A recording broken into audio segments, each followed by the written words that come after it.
Hey Psych2Goers, and welcome to another video. Thank you all so much for the love and support that you've given us, enabling us to make yet another exploration into everyday psychology. So let's begin. Loving yourself may sound simple, but we all know how hard it is. Sometimes it can be a roller coaster ride between being happy with yourself and wishing you could change. There are so many things that affect your image of yourself, and some of them may not be good. Things such as the media set false expectations and ideals. It can be a long journey to accepting this, but it's worth it. We made this video to remind you that you should never give up on loving yourself because you deserve it and you're worth it. So here are 12 things that do not determine your self-worth.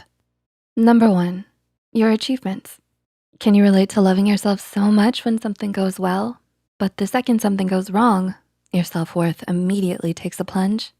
Whether it's your grades, your job, or a sport, it's easy to base your self-worth on what you accomplish. But how much you're worth does not depend on your achievements, especially when it comes to competitions. You can't control your competitors, so you don't need to blame yourself when things don't go your way. You are more than just a bullet point list of all of your accomplishments. You're a complex person with a personality, hobbies, and so much more than your achievements.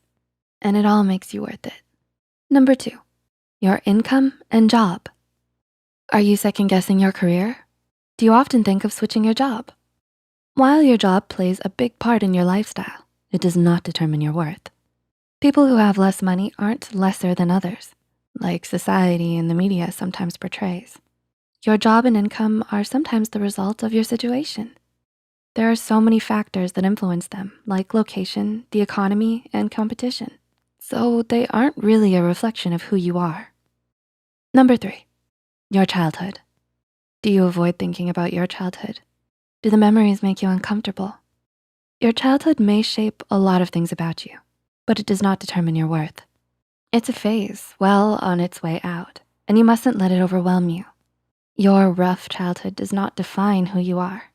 After all, you have no control over who your parents are, and you're not responsible for their choices. It may take some time to accept this, but your past does not define you. Number 4, your level of education. Much like your income, your level of education is also the result of so many factors. One of the biggest factors when it comes to deciding whether to go to college and where is how much money your family has. You can't change how much money your family has or the location of the schools you wanna go to. Therefore, you don't need to feel bad if you don't have a higher level of education. It doesn't mean you're less intelligent or worth less than those who do. Number 5, how other people view and treat you. Do you constantly stress about how others see you? Are you constantly trying to live up to their standards? Other people have no way of knowing who you truly are. While family and friends may have a good idea of it, only you fully know yourself. Knowing this, your self-worth isn't based upon others' limited and sometimes biased opinions of you. You cannot control what other people think, nor how they act. Similarly, don't base your value upon something completely up to others. Trying to please others will ultimately lead you to being miserable. So try not to stress yourself out with other people's opinions, even if it is difficult. Number 6, other people's achievements. Do you compare your achievements to other people's?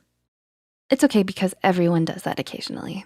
It's so easy to look at what you've done and compare it to someone else's achievements, especially when the internet gives you access to everyone's amazing lives. It may be hard to internalize, but what other people do doesn't define you. You can't control others, so the only thing you can do is try your best. Regardless of the result, trying your best is enough. After all, everyone is different with varying skill sets and experiences, so it's no use comparing two completely unique people.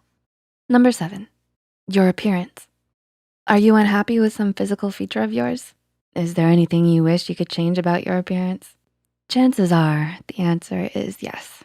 Almost everyone wants what someone else has, which is the sad truth, especially living in today's society. It can be so easy to compare yourself to other people and all the gorgeous models on TV, but try to remember that what you look like doesn't determine how much you're worth. You've probably heard it before, and we know how hard it is to accept and internalize, but it's true. You don't need to feel bad because you might not look the way the people on the TV do, because everyone is beautiful in their own unique way. Number 8, your relationship status.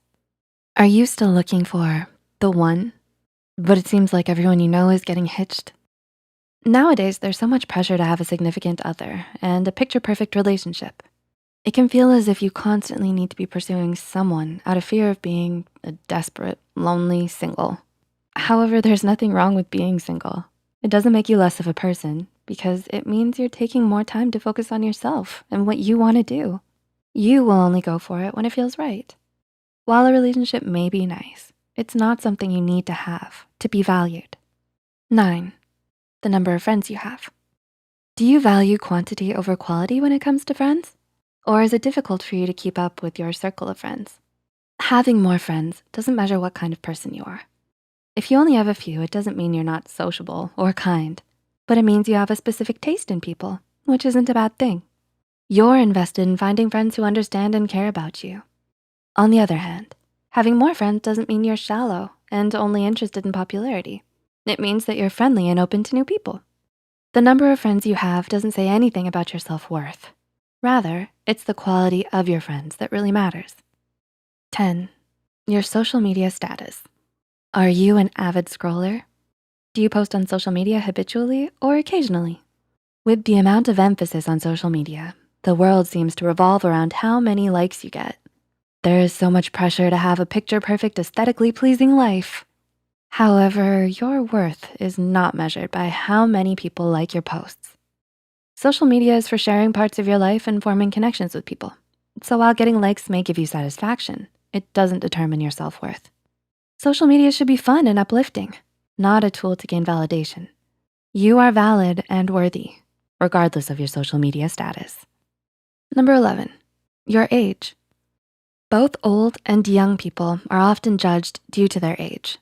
People may think all young people are reckless and selfish, while all older people have their whole lives figured out. But your age doesn't control your personality, hobbies, likes, dislikes, and so much more. It's not a reflection of who you are, so it doesn't determine your worth. After all, age ain't nothing but a number, right? Number 12, your decision to have children. There's a lot of societal pressure to have children in order to contribute to society. But having children is completely your own decision. Not having children doesn't make you less worthy than others who do, because it's a major decision that affects you most of all. So it should be up to you. Remember, your decision is valid and valued either way. In the end, you're the only one who determines your self-worth. Cliché, but it's true. Not anyone or anything else, whether it be money, family, or friends. It may be hard, but just try to remember that you are more than any single aspect. We hope we were able to give you insight into some of the things that you shouldn't base your worth on. Do you use any of these things to measure your self-worth? If so, that's okay. We've all been there before, and we're here for you. Leave a comment down below and share any experiences and thoughts you have as well. If you find this video helpful, be sure to hit the like button and share it with those out there still struggling with their self-worth. Don't forget to subscribe to Psych2Go and hit the notification bell for more new videos. Thanks for watching, and we'll see you soon.